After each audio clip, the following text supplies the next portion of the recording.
I'm going to record a session. So welcome to our third Welcome Wednesday event.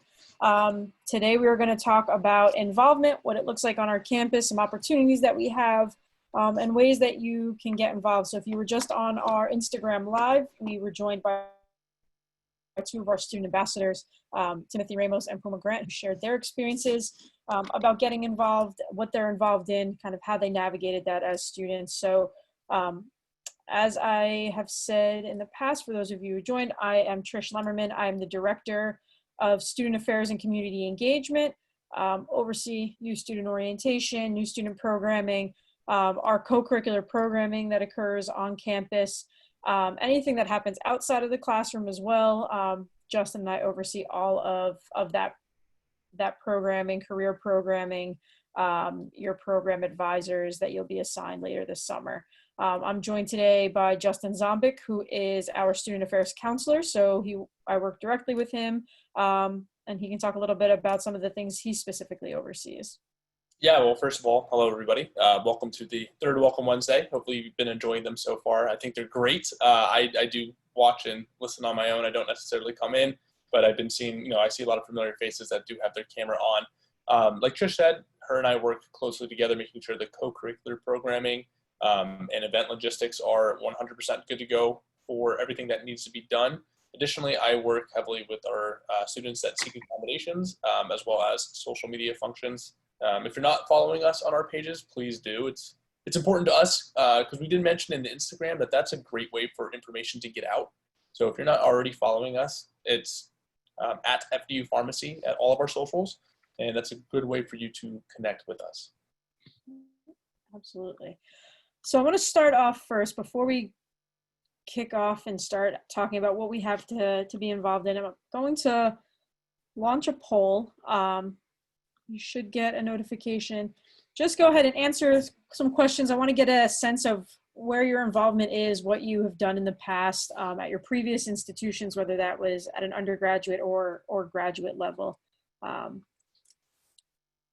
give everyone a few minutes to go ahead and answer that.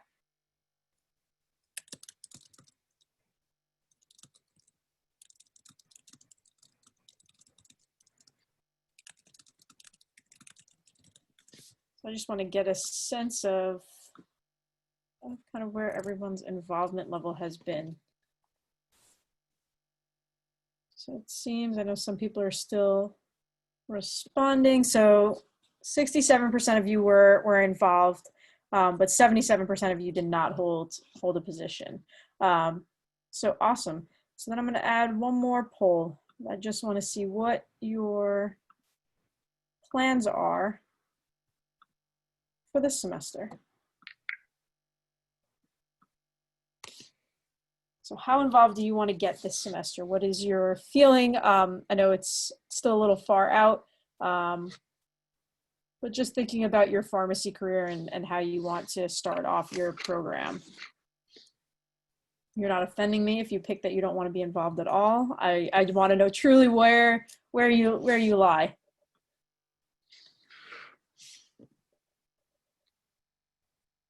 All right, so most people want to get involved, focus on one or two opportunities. And then our second one is being very involved, participating in many organizations and opportunities as possible. So that's great. So I know we usually have a mixed bag. So I'm glad to see that we had some people who weren't involved in undergrad, who maybe no one here said that they don't want to be involved at all, which is great to see. Again, I'm not personally offended if you would have chosen that. Some people come into pharmacy school and for whatever reason, if they need to, if they want to, just focus on their academics, especially that first semester.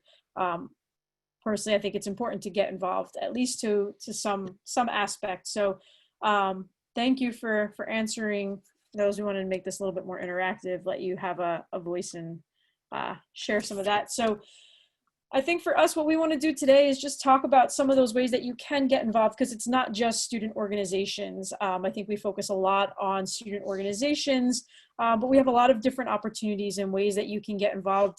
For some students, making a commitment to a student organization or an executive board position, you just don't have the time for it. So what other ways can you get involved? So Obviously, we had our student ambassadors talk about student organizations. We do have 5 student organizations, and we have a student, the 5 student organizations. We have Student Pharmacists Association, which is our in-house student organization, which started as just a way for students to come together, almost like a student government, but really more of a student programming board. So they host events. It's more general. It doesn't focus on one specific area of pharmacy. They'll do fundraising programs, community, social events, things of that nature. We have APHA, which is our more of an umbrella organization. They focus on all areas of pharmacy, different disease states, different fundraising, different philanthropy opportunities. And that's really for students who want to get involved in pharmacy, maybe not sure where you want to go. It is one of the largest national pharmacy organizations, so it's a good one to get involved if you want to have some of those networking opportunities as you move through. And then we get a little bit more specific. So we have our industry pharmacist organization, they changed their name, Student Society of Student Pharmacists. No, I'm sorry. Society of Health Systems Pharmacy. They were affiliated with NJSHP, which is the New Jersey Society of Health Systems Pharmacists. So hospital pharmacy residencies, they became nationally affiliated within the past 2 years. So that's really for students who are looking to go into hospital or looking to go the residency route. That would be the organization you would look at for that. NCPA is our National Community Pharmacists Association. So looking at community pharmacy. There is a retail organization, but sometimes they will partner with some of our CVS and Walgreens to do community outreach, community health screenings, things of that nature. And then last, we have our ROCI organization, which is an honor society. I know Dr. Otito spoke about it at our previous Welcome Wednesday. It's only open to the top 20% of the cohort. So at the time of pulling those GPAs, which will happen after your fall P2 year, you have to get halfway through your didactic courses. We'll run your GPAs and you'll get an invitation if you fall in that top 20%. Usually it's around a 3.7, 3.6 GPA and higher is who typically qualifies. The minimum GPA is a 3.0 to qualify, but then we have to take the top 20%. So those are our organizations right now. We are looking to expand our organizations. We may be adding a new one on before the beginning of the year. So keep an eye out for that. But those are our organizations. They work with our communities. They work at national levels, state levels. So there's different opportunities there. I'm going to have Justin share a few of our in-house opportunities that we have if you're just looking to connect with the FDU community, our faculty and staff members. He has a few opportunities he can share with you as well. Yeah, just really quickly about the organization. So just so you know, the organizations, when you're a member, you're actually, besides the organization itself, you're going to be able to use that information, that knowledge, that resource of individuals that you're with to help you in other aspects with pharmacy school. So let me just throw this for an example, okay? When you're working with or experiencing the career fair, for example, having to deal with those that are having residency positions available, you're going to be able to kind of connect and use your knowledge and talk to the individuals because they've been part of the same organizations that you are. Even that goes through industry, that goes through retail. There's different ways that you can kind of connect your organization to a larger picture rather than saying, I'm part of this here at this school, but rather you're knowing that the rest of the pharmacy programs across the country also have these programs available. So you're going to be able to kind of use that network effectively. So I do want to talk to you about a few other things that we do have on campus. We actually do, so when I was a student, like Trish had mentioned before, I think on the Instagram Live, I'm not a pharmacist. I did not go to pharmacy school. My level of involvement, my thinking of involvement wasn't necessarily geared towards student organizations. I took involvement more so, how do I connect with the campus at large? And with that, I worked when I was in school, for the school itself. So, we actually do have some of those opportunities here at the School of Pharmacy and Health Sciences. We have student office assistants, which are our student workers who are heavily involved in the day-to-day operation of our building, of our events, and kind of ensuring that the quality of the program, quality of the physical space is up to a standard that is what we perceive to make our institution great. So student workers is one thing that's available to you. Also, which is a familiar face, ambassadors technically are a working position that you can achieve as an individual wanting to get involved. So those are two opportunities we do hire for the student office assistants, mostly on a semesterly basis. So keep a lookout for that. We do have those. They are open postings where you can apply. We do have an interview process which we conduct that you must go through in order to get it. Same thing with the ambassadors. You have to apply, interview, and then you can get the position itself. So those are two fun and I think great ways to get involved that aren't necessarily tied to the student organization side. Excellent. In addition to that, we also have committees. I know Puma mentioned it on Instagram, and it's a way to get involved. How many people, I guess, yeah, how many people were on the Instagram Live? If you want to just put it in the chat box, I don't have a poll for that, just so I kind of know what we're repeating. Just type in the chat if you were on the Instagram Live. Otherwise, I'm just going to share as well. So Puma had mentioned committees. All right, so I see a lot of people were, so I don't want to go too much into it. So committees are, we use committees to oversee different areas of our programming as a whole. So in developing strategic plans, in developing our co-curricular programming, in our admissions process, and looking at what we require and who's admitted, and what those processes should look like for our student manuals, what our policies look like. There's different committees that oversee all of those different aspects of the curriculum. And on those committees, they're made up of faculty, staff, and students. So each committee has a student representative from each cohort.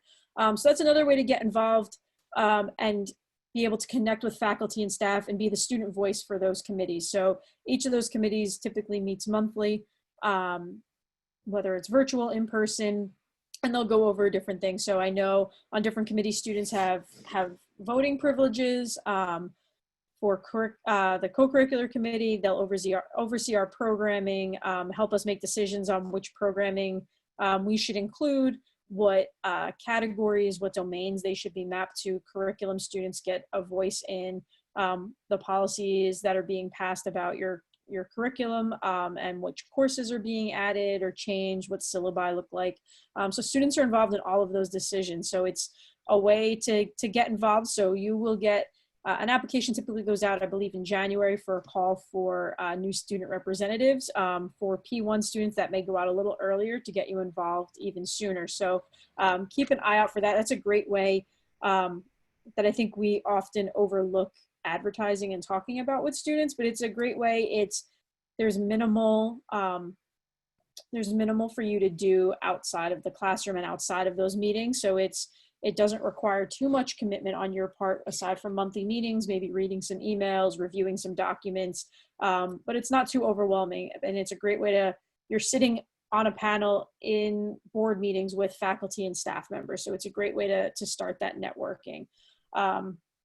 We talked about student ambassadors committees. We have service learning courses, which they are technically a course that we have elective courses, and we'll talk more about them during orientation, but they're a great way to get involved as well. They're a great way to work with the community. We offer 3 different service learning courses. So there is a didactic portion, and then there's service hours where we work with community organizations. So we have a low-income homeless population course where we work with New Jersey Aid Services. They're now going to be Edge Health up in Morris Plains. We have worked with them for the past 4 years, working alongside their clients, and they used to have an in-house residential facility. And we cook, we'll make lunch, we'll cook lunch, we'll sit in on group meetings, learn about HIV population, what it's like to be low-income homeless, their health needs, their experiences with pharmacists. So we have those conversations. We also have a geriatric course where we work with a assisted living facility, and then we have a pediatric course where right now it's up in the air due to everything going on, but we typically go to Give Kids the World down in Kissimmee, Florida, work with children with life-threatening illnesses, and kind of give them the best experience they can have at that organization, all while learning about caregiver relationships and being able to branch out and talk to the community. So that's another way to get involved. It's an elective, but it's a way to also connect to the community, and get yourself out there. Some other forms of involvement. So being a student ambassador and being an office assistant is two of the easiest ways to make connections with the faculty members. But the student organizations, each student organization has a faculty advisor. So even if you're just attending the meetings or the events, you're going to be making those connections to the faculty members. I believe it's Jaspreet who's on here right now. We hosted a social event back in April and May once we went into lockdown of cooking while quarantined with Dr. Otito. And last week during the Zoom meeting, if you were still on and didn't log off, she recognized Jaspreet's name and knew that she had logged into one of the cooking events. So our faculty members typically log into the meetings, even if they are virtual, and they'll get to know who you are, which is why we ask you to put your cameras on. It gives them a way to recognize who you are, and you never know when you're going to need a faculty member, what questions you're going to have for them, if you're going to need a letter of recommendation. So that level of involvement really helps build that up. And I know Justin talked a little bit about residencies and the career fair and getting to know, what they look for in residency opportunities. And I know from some of our clinical faculty members and what they've shared to me, when they're sitting on those residency decision boards, they have a rubric that they're looking at. So just having a good GPA and getting the degree isn't enough. So they're looking for students who are involved. They're looking for students who have unique experiences, can share their leadership skills. And even the service learning courses, we've had students who have told us that they were final two for a national internship and were chosen, and were told once they were chosen that the reason they were selected was because of that opportunity that they had and their ability to talk about it. So I think getting involved is even more than just getting involved, but being able to make meaning out of those experiences. So I know in the poll, when I asked how involved you want to be, the majority was I want to get involved in one or two opportunities. So I think that's a great way to start your semester and your time here. Focus on one or two. We have students, obviously, like Puma, if you heard her story, who is involved in everything and anything, and that's not for everybody. But being able to select one or two things and find a way to connect to the community, like Justin said, working on campus, whatever that one or two opportunities are that you feel really passionate about, focus on those, build your experience around those, just be able to have a story to tell. And I think that's really important as you go through this program, is what do you want your story to be when you leave? And what you get involved in is going to help build that story. So think about that as you're going through orientation, learning about different opportunities. What do you want your story to be when you leave? And try to focus your opportunities on that and create that experience for yourself. Justin, any other pieces of advice that you have, or anything you want to piggyback on? Yeah, well, I do want to talk about in a second going into RxEngage. Yep. But I just want to give them kind of like an overview on what involvement looks like on a day-to-day basis. So in a little bit, Trish is going to show you what RxEngage looks like. And I know that a few of you have been on, and I really want you to kind of get an understanding, because that is the main source of involvement that we do have. It is our main way to communicate and to show to you all the things that we have available. And this level of involvement, what RxEngage does, it essentially takes every aspect of our program, whether it be co-curricular, whether it be social, whether it be extended learning, et cetera, and it just makes it visible and obtainable for you to see. So, I like to say there's no excuse for not knowing that event was happening. There's no excuse for not planning accordingly to go to something that may be required for, a course such as beyond the curriculum. So there are things that, you're going to be able to see and have access to that we encourage you to familiarize yourself with, to play around, to, click into different links, to kind of have a mastery and understanding of, with everything that's available to you. How do you access it? How do you add it to your calendar? How do you kind of familiarize yourself with everything that's going to be new, but a staple, a part of this institution's pharmacy program? So Trish, do you want to go into a second into RxEngage? Yes. Yeah, I will say as she's pulling it up, a quick few things. So if you have the chance, you all should go back into our past events. You'll see that we run events, whether it be social, co-curricular, almost on it feels like we have at least 2 a week, if not more. Sometimes we run one every day, or even twice a day. You'll see that there's events that are going on. We do in person give, or most events do have some sort of free food perk associated with it, where you'll go and you'll have an opportunity to get something to eat while you're at an event. Which is, I personally think that's great, and hopefully you enjoy that too when you're there, on top of the learning and top of the experience that you're going to get from those specific involved events. So even if you're not part of an organization, for example, you can attend events and learn and kind of be associated with what's going on. So that is involvement right there. Involvement doesn't necessarily mean I'm tied to an organization, or I'm tied to working on campus. Involvement just means going and showing and connecting to not only the people that are there, but the materials that are being discussed. So before I pull this up, let's launch our third and final poll. All right, so have you logged into RxEngage? I know a lot of people, I know orientation registration was on RxEngage, so it may have forced you to. Let's see. I guess my follow-up should have been, have you clicked around on RxEngage? But okay, so. Yeah, I'll take them logging in right now. That's fine. Yeah. All right. So kind of split. All right. So 55-45. All right. So we will take it. So I'm going to show you right now what RxEngage is. If you haven't gone onto the site, you should have access as long as you have completed and created your email address. With this site, like Justin said, it's going to be where all of your events and programs are. I know Puma talked about it in Instagram. It's really where we're posting everything. We advertise on Instagram, we advertise on Facebook, but this is going to be up to the minute. We have co-curricular programming, which is required for you to attend 5 events, and I'll go into that when I open up RxEngage. The site can be a little overwhelming, especially as you're taking this in right now. Just go on, look around, see what you have access to. Within the next few weeks, you'll be added to an orientation pathway. You'll be added to a class page. But in the meantime, you can look at what events and what we have to offer. And then during orientation, we'll go over this again, and we'll kind of navigate and help you walk through this. And then throughout the year, we also offer programs about this software and what you can really do on it. So I'm going to share my screen now. You can see RxEngage, Justin? Yes. Okay. So this is your RxEngage homepage. So when you log in, you have a profile over here. You can add a picture. Mine's just an initial right now. And this is really where everything that is going to be posted. This yellow are our alerts. So anything that's upcoming that really stands out, we usually have an event of the week that we post on here. Any student ambassador applications, any applications that are going out. The most important announcements for the program will go here. Here you'll see all of your memberships.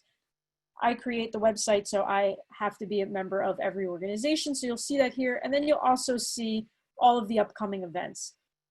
If you RSVP to an event, above this, it'll say My Event. So you'll see exactly what you have RSVP'd for, what you have coming up. And then underneath, you can still go in and see everything. And then we have news. So our news, you'll see here we have career development. This is where we're posting all of our career announcements. So if there is a tech position available, if there's a graduate opportunity, if there's a scholarship opportunity, that's all going to be in the news. So I'm going to go back up to the top of the page. So this is just your home screen. It's just a snapshot of the most recent and the most upcoming things and all of your memberships. When you go into these tabs, it's going to show you everything. So there's an event page where you can navigate. This is what we have upcoming. We're offering some summer programming. You can see everything that's past events. You'll be able to sort by, we don't really use themes, by categories. So when you get to your pathway and your co-curricular programming, you'll be able to search for specific events. You can also search by organizations. Once we go to a hybrid model, you'll be able to search for events that are online versus in person, which will be a really great feature. Right now, everything will be virtual only. So once we get to a point where we possibly are going to be offering online and in-person courses, events, you'll be able to utilize this to navigate that, which will be really useful. You can also type in student organizations and you can see what organizations are hosting specific events. Again, these are all of our organizations that we have, so you can go in and learn a little bit about them. I'll just pick one right now. You can go in and see their pages, so you can see a gallery of what they're doing. You can see a brief description. If you want to contact the organization, you'll be able to do that here as well. And then here where it says member since, you can also request to join. So if you are interested, let's say in APHA, you'll go right on here, request to join, and the president or whoever is assigned on the organization to manage that will be able to process your membership.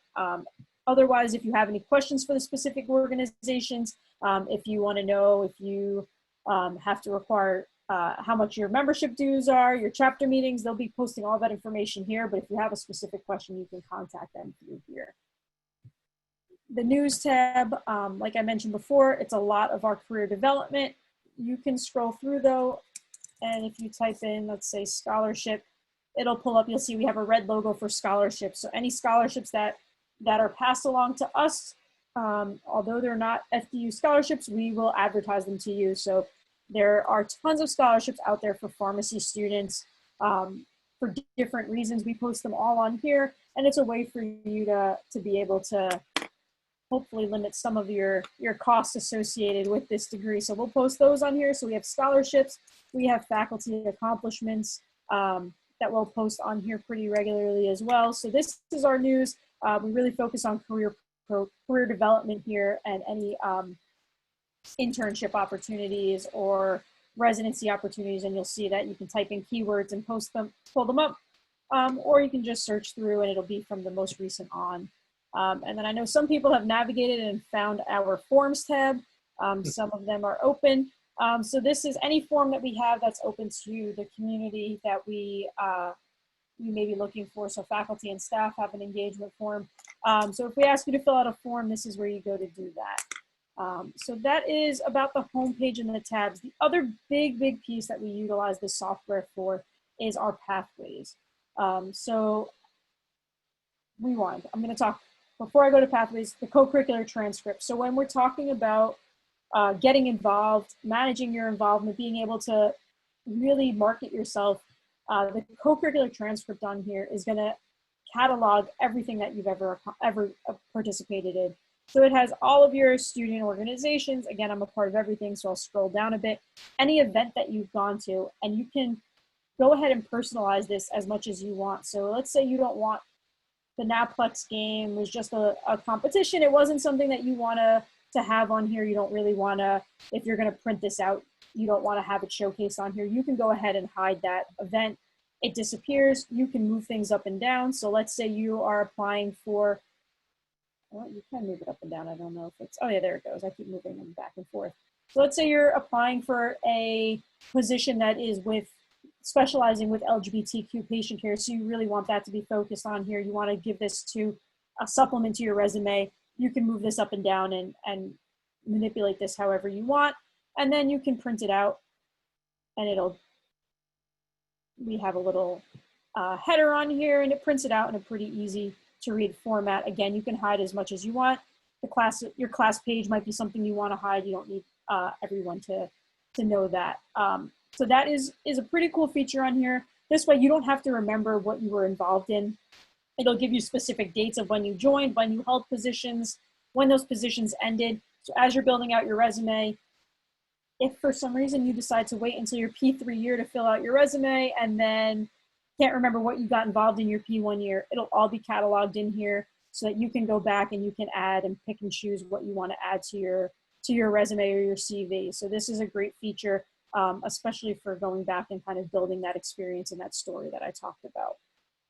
So now I'm going to jump into paths. So the pathways, every student is required to complete a co-curricular pathway. And what that means that we have developed a pathway. It's from our ACPE accreditation board. They have a focus on co-curricular programming. and they wanted us to develop a way that we're tracking how students are getting involved, and programming that's intentional and is complementing what's happening inside the classroom. So we've created these co-curricular pathways. So I will pull up the P1 pathway from this past year. So in this pathway, you'll see that it'll give you the outcome that the event is supposed to be aligned to, and then there'll be a drop down of what you need to attend. And when you click on that, you're going to have a link to get your, to see what's being offered. If there's something upcoming, it'll be listed here. It says fulfillment status. When you haven't fulfilled an item, it'll tell you what is upcoming. Let me see if I have one that's not fulfilled yet. Maybe my faculty advisor meeting. So it'll tell you what you still need to do to get that requirement. So you'll see if something's not completed, it'll all be documented on here. So we utilize pathways probably the most out of anything on here. Students, when we acquired the software, it was mainly for this pathways piece, for this co-curricular programming. You'll see orientation. Some of your trainings will count towards co-curricular programming. Otherwise, we'll have events. If there's another opportunity, we'll put that on here. So you can see attending an organization meeting, faculty committee representation, and then the outcomes are all listed on here. So this is a way to navigate here. So once you're added to a pathway, it'll already be on your system. There's nothing for you to do other than to check it and make sure that you are completing those events. And it's nothing that should be too difficult. We've made it so that most of the programs are built into some of your requirements. So especially for P1 year, a lot of them are tied back to your orientation. So you'll automatically get some completions just for coming to orientation. And then outside of the classroom, we have career fair, which is a pretty big event that we usually, that most students usually attend. We have a big lecture in the spring semester that is one of these fulfillments that sometimes is, I don't remember if past year it was a requirement for beyond the curriculum. It depends on the cohort. If not, it's a lecture that happens right before classes start. We typically have 200 to 300 people that attend that event. That's another easy way to complete these. So this is not meant to be overwhelming. It's a total of 5 events in the entire academic year that you have to attend, or 5 opportunities that you have to complete. So given from August to May, you have until to complete these. So it's pretty simple and not too overwhelming. We have had about 99% completion every single semester. There's typically maybe 1 or 2 that don't complete. And then we work with those students individually. The other pathway that you'll be added to is our perks program. So I know we mentioned that with Puma being the most involved student. So the perks program is a way for us to encourage you to get involved. And we understand that involvement, especially at a graduate level, is a big commitment. So we want to reward you for that involvement and for attending those events. We have students, I know we have students who are managing part-time. Sometimes their hours are almost full-time hours plus this program. Some students are working and have kids and family obligations that they have to attend to. So there's a lot that goes into it, and there's a lot that's happening outside of the school. So we want to reward you for participating. So on here, you can go and track your level of involvement. You'll see for our first event, if you attend 5 perks events, you'll get a check mark, and then you can come to us and you can claim your car magnet. So this past year we gave out car magnets, drawstring bags, wireless chargers, and power banks, which were a pretty big, something that students were really looking for, especially since you use your iPads and your devices all day long. Being able to plug in and have that backup is huge. Long sleeve t-shirts, earbuds. The parking spot, I think, was the most coveted item of all. Every month we chose the student who was the most involved. It was a cumulative. So Puma had it from September until we went on lockdown. A couple of the other cohorts would go back and forth. So every month we announced it at a Popcorn Thursday who received the parking spot. So that was a pretty exciting one. Early elective registration for P2 year, that'll be really important. Movie tickets, Broadway tickets, white coats and name tags, hooding ceremony tickets, student recognition awards. So this will be something we will continue to roll out through our virtual programming. But you can see here, this will be the other way that you can track it. So it will build it will build on itself. So level 3, you need to have 15 events. So it'll show you that you did 10. I may have landed somewhere between 10 and 15. So you get that check once you get to 15, and then you can come and claim your prize. So that's another cool way that we use RxEngage, but also, again, reward you for being involved. So that is how our pathways. Orientation will be run through a pathway as well. So we will go over that in a few weeks. You don't need to worry about that now, but this software is going to be really important for you to get familiar with. So like Justin said, you should have access already. I know it was pretty 50-50 split of who's been on this site and who hasn't. But I recommend just going around, just clicking into the organizations, clicking into the events. You can see what types of events are being offered. We try to color code and brand things specifically. So you can see here, all of our pathway events will have this format moving forward. Justin's done a really great job creating these images. So when you log in, you'll be able to see right away that it's a pathway program. Not every pathway program is for all the cohorts, so make sure it's for your cohort specifically. And you can see that once you go into an event, you'll see there's an RSVP here. I know I talked about being able to add it to your calendar. There were a lot of questions about, managing your involvement, staying organized. You can add it directly to your Google Calendar or your iCal from here. You can RSVP, and then here's where you'll see if it's for your cohort or not. So you can see here, this event is for P2s, 3s, and 4s, and it's also a perk event. So this, and then you can see if there's other events coming up. So School of Pharmacy has its own page, but then student organizations, let's say you click into an event that's hosted by the Industry Pharmacy Association, but your organization, but you're not able to go to this event, you can see what else they have upcoming on the bottom of that event page, which is really cool. So that is a very, I feel like, quick but elongated crash course in RxEngage. Like I said, this site does a lot. There's a lot to navigate. There's a lot of different ways that I think students can be using it and can be promoting themselves, utilizing that software, but just haven't gotten there yet. And to try to figure out the software can be overwhelming. So we'll be breaking it down throughout the year as well, but start getting familiar with it. Like I said, that pathway piece is going to be big. That's how you are going to manage your co-curricular programming. You're going to need to be able to stay on top of that, make sure you're staying on track for those 5 programs. And then student organizations, that'll be the way you're getting involved with student organizations as well. The news, I think, is a pretty underutilized piece, although I think it has some of the most vital information there. So money and jobs, I don't know what more you need from that news section, but those, I think, are the 2 biggest pieces that anybody is looking for. But I think our students just have recently started to navigate there a little bit more. Like I said, when we first acquired that software, it was heavily for the pathway. So those other pieces kind of were the underlying, were a little bit more underlying, and students weren't really focused on them. They were focused on the pathways. But as your cohort, the cohort before you, have only seen pathways from orientation on. Our other cohorts, we rolled it out after they had already been enrolled, so it was a little bit more of a transition. So get familiar with that software. We rely, like I said, pretty heavily on that for our advertisements and our up-to-date information. If an event, the time changes, if the location changes once we're in person, that's where you're going to be able to see it up like in real time versus on Instagram. So if Justin posts on Instagram about an event and then an hour before the event, the room has to change, RxEngage is where you're going to be able to see that.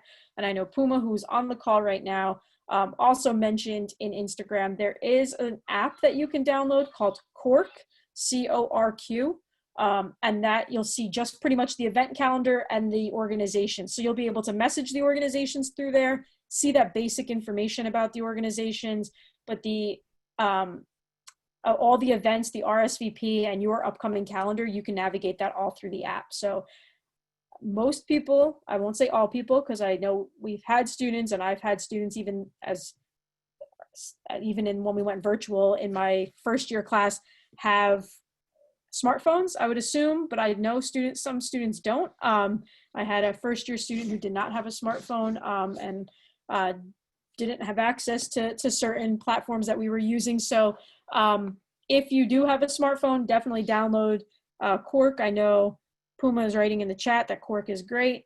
Again, I think it's a feature that campus labs and the software system that we use, RxEngage, offers that we don't focus on heavily, but Cork is a great way. Once you get your iPads, you can add it to your iPad as well, and just access it there. Your pathways, you're going to have to go to the website for. That's the other piece that Cork doesn't have, is the pathways. So really for your event management, your calendar, just kind of organizing what you have coming up as far as involvement, Cork is the way to do that quickly. So thanks to Puma for mentioning that, because that is it. Between the committees and Cork, those are two pieces that I typically forget to mention, again, because it's not something that I'm using or focused on daily. So yeah, those are great. So again, if you haven't started using RxEngage, get on there, get familiar. You'll be ahead of the curve once the rest of your cohort is trying to catch up come August and how to use the software. You'll be the experts. So remember that, because come August, they're going to be coming to you asking you how to use RxEngage. And you can tell them they should have joined the Welcome Wednesday chat. Questions about involvement. I know we have Puma on the line as well. So if you have questions for her, I can unmute her. She can answer. I know a lot of you said you joined the Instagram. So you've heard a lot of that. I can give a little bit of information just so everyone knows, so people aren't worried about, will I have time to balance my academics and these courses? Are they going to overlap? Or, you know, am I going to have difficulty? Do I have to stay, you know, late into the night at school, et cetera, et cetera? Just know that these events that we host, when they're in person, we try to bridge them so they fit into your school day. We do look at the academic calendars. Not all, you know, we won't say, you know, we guarantee that it won't conflict with the class, but we are as intentional as possible with our scheduling. So with most classes, say starting at 9, there might be events that start at 8 a.m. just so we can allow everybody an equal opportunity to attend. Likewise, we might have some events that happen just after 5, so that way when your last class ends, you can transition right to an event, and you might have to stay a little bit extra. But if they're woven within the actual day itself, that's when you're going to have, hopefully you don't have a confliction, but like that, you know, you may or may not be able to stay for the entirety of an event. And it's understood if you have to leave for a class, like it's okay. We'd rather you come, you know, for 45 out of the entire hour that you would have been there and attend. And additionally, I do want to talk about too is when we're virtual, it's a little bit different. We understand that your commitments during the day are a little bit more hectic. We actually will run events a little bit later than usual. I know some individuals may be working, but at the same time, we run that a little bit later so that way you can handle your day-to-day at home and attend some of the events that we do have. You know, we're not, very rarely do we run something at, let's say, you know, like 10 a.m. in the middle of the day when we know you might have class, where we know you might have distractions around you. We'll try to focus them around a lunch hour. We'll try to focus them after the 5 p.m. hour. You know, even as late, we've had events with our online programming start as late as around 8 p.m. just so we can satisfy a majority of the individuals to attend. So, you know, we try to work with you all when it comes to involvement. So, you know, we don't want to burden you with having to do anything that might put you in a position where you have to pick and choose. Do I attend class? Do I go to this event? You know, we try to make sure it's balanced out so you don't necessarily have to make that decision. You can have the best of both. Go to class, you know, go to an event. You know, when we're virtual, go to class, deal with home life, still have time for the event itself. So I just want to let you know and reassure you, with the involvement, we try to make it as easy for you as possible. Agree. I think that's one of the benefits of the small program that we have, is that we're able to, and the way that the cohort is set up and the class schedule is set up, it's for the most part pretty easy for us to try to pinpoint specific times for events. If an event is geared really towards the P1 class, building it around their schedule specifically first, and then trying to fit everybody else in. So we do have that benefit. I think being a small program, there's not too much competition that we have to go through. We make sure that student organizations are in constant communication with each other, so they're not planning conflicting events either, and you have to choose between two organizations. We try to make sure that, you know, if SPA is holding an event on Tuesday afternoon and NJSHP also wanted to, or SSHP wanted to hold an event that day as well, one of them maybe moves it a half hour later, or they moved it to the next day. So they work pretty well with each other as well to make sure it's the same thing, that they're not trying to compete for students to come to their events and putting students in a place where they have to choose, or even their own members having to choose between one organization over another. So I think the size of our program is definitely a benefit when it comes to being able to get involved, because there's so many accommodations that can be made for that involvement piece. So that's a perfect piece to add.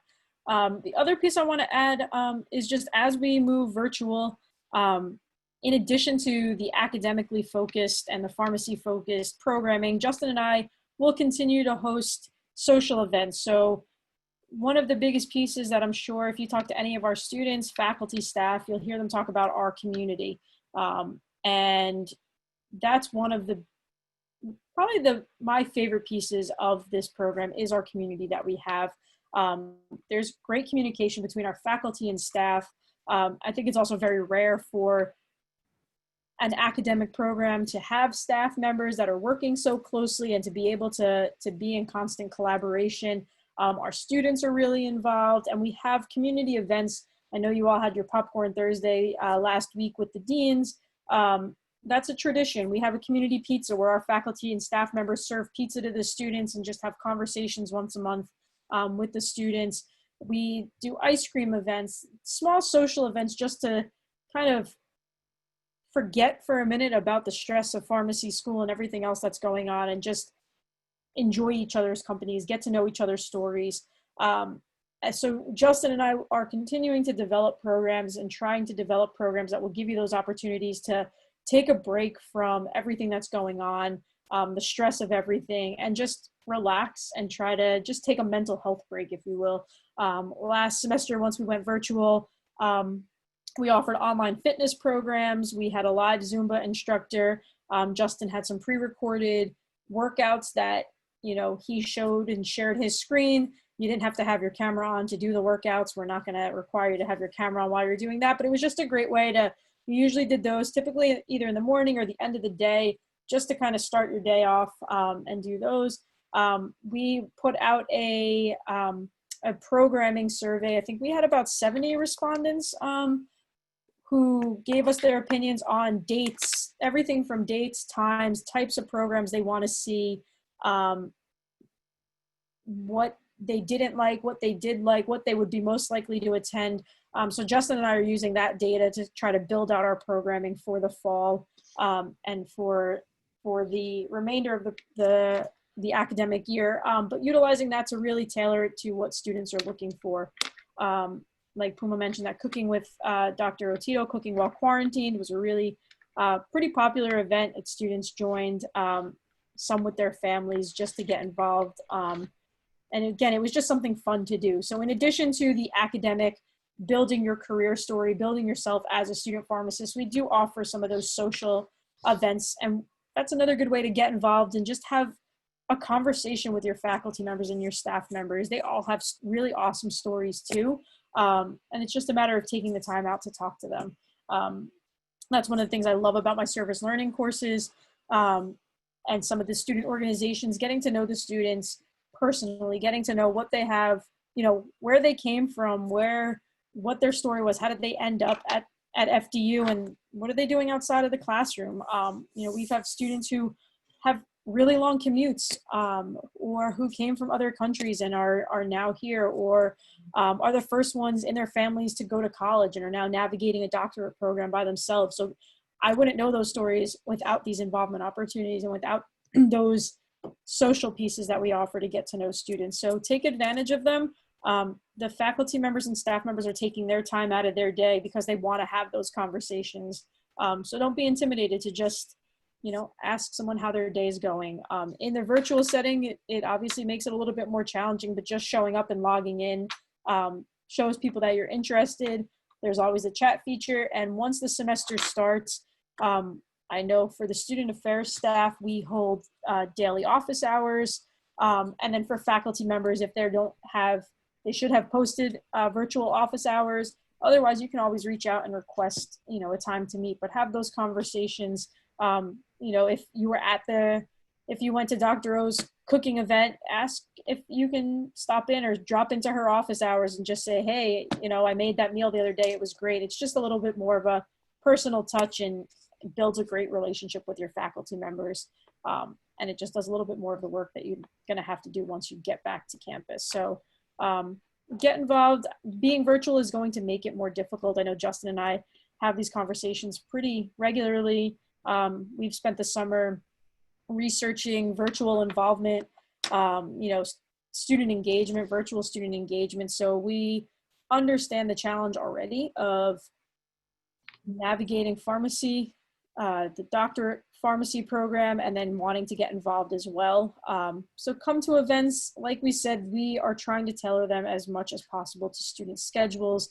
We offer them at different times. We've had students who have, I know Dean Sandifer mentioned it at the Popcorn Thursday event. We've had students who on their drive home from work have joined in and have had their cameras on. We've had to ask them to turn their cameras off because they're driving, but they wanted to participate in the event. So, those circumstances, obviously you don't have to have your camera on, but they're listening to it like a podcast. So join the events. It's a way for you to connect to the community. We are going to try our hardest on the student affairs side to give you those opportunities to get to know your cohort better, to build those relationships as much as possible before you get to campus, so that you are familiar with each other. For me, even just coming in these past few weeks, I recognize names, I recognize some faces. So hopefully this is helping you all too, to recognize each other. And once you come in August and you're in a Zoom room with 90 people, it's going to be a little bit harder than these smaller sessions. So try to utilize Zoom as much as possible to make those connections. You can chat each other. I know that. So I know students have done that in the past. But it's a good way. It shows your name. You can find each other on social media. I know Puma mentioned GroupMe. So that's a big way that our cohorts communicate with each other. Each cohort has their own GroupMe. I think Teresa Tran, our student ambassador, mentioned that as well. So our ambassadors are going to help you guys navigate that. But that's a good way to build a community as well. So there's a lot of different ways, but involvement, for us, at least for the first few weeks, are going to look a little different than they have in the past. The good thing, I know when we pulled our involvement and our engagement numbers at the end of the semester, we had, I guess the virtual format also offers our faculty members the opportunity to host more events.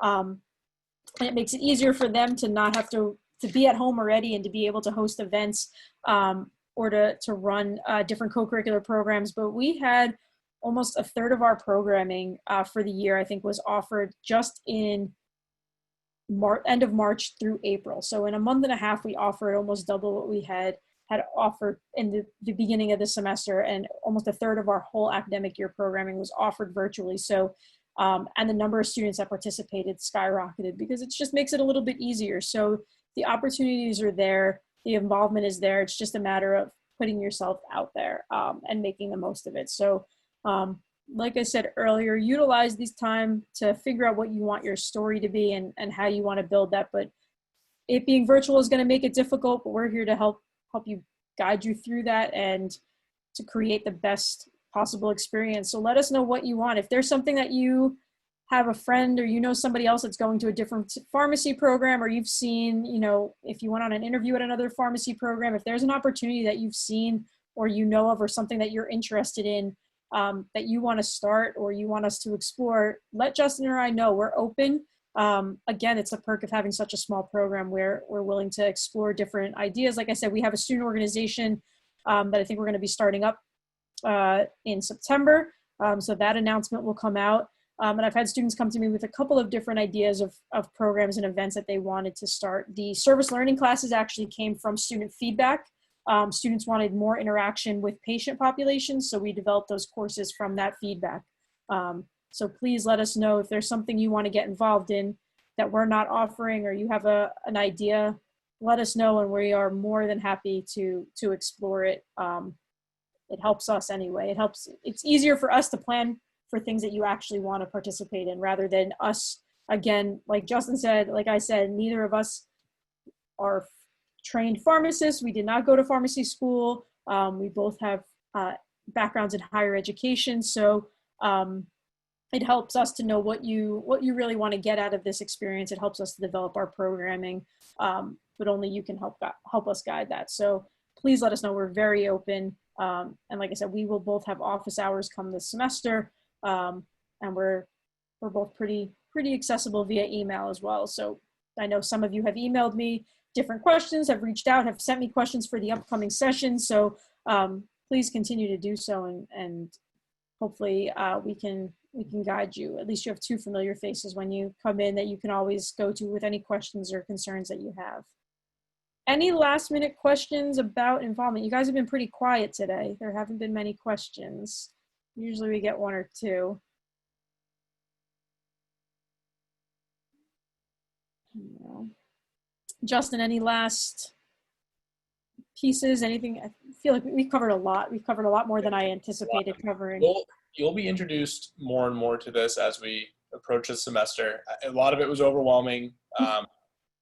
Especially the RxEngage portion of it, I can understand that. We just want you to just familiarize yourself with what we have available. Trish and I are very passionate about this, if you couldn't tell. And it's actually a key component of our program overall, is involvement. So, we're excited to host things for you. Hopefully you're excited to join in, participate, and just, try and experience and at least put your best foot forward with some of the things that are going to be out there, especially when it's on online programming. I know it's not necessarily the easiest thing for you to do as a participant, but we're hosting it for the betterment and development of the entire student body. So, we look forward to having you come August and into September when we get into person, and hopefully you enjoy your time with the involvement that we'll have out for you. Awesome. All right. Well, if there's no questions, I'm going to let you guys go. So next week, just as a reminder, I know I sent out the email. Next week, we are going to be doing a technology talk. So we will have one of our staff and one faculty member that'll be joining us to kind of talk about the different technology platforms that you need to help navigate through the program. We'll have some students on the call as well to share their experiences. Again, and the really great piece is all the technology that we use. I think it makes it really user-friendly, but it can also be overwhelming. So we're going to break it down a little bit next week. We'll also cover it in full detail during orientation as well. So similar to RxEngage, don't stress yourself out too much. You don't even have your iPads yet, but it's just, we want to start getting you comfortable with it. You can start looking through some of those apps and kind of setting up, if you haven't set up already, your webmail, your web advisor, and your web campus, which is all the same email address. So we'll go over all that next week. And we will be joined by 2 student ambassadors again next week on Instagram Live. So just look out on Instagram for the post about what time that'll be happening. And we will see you all next week. And then I think we'll officially be about 3 weeks out. Not to scare you all, but we are excited. Thank you guys for joining again. Thank you for some of the familiar faces. I've seen you now, I think, almost 3 weeks in a row. So thanks for your commitment to our Welcome Wednesday programs. I hope that they have been beneficial, and we will see you next week. Thanks, everybody. All right. Bye, everybody.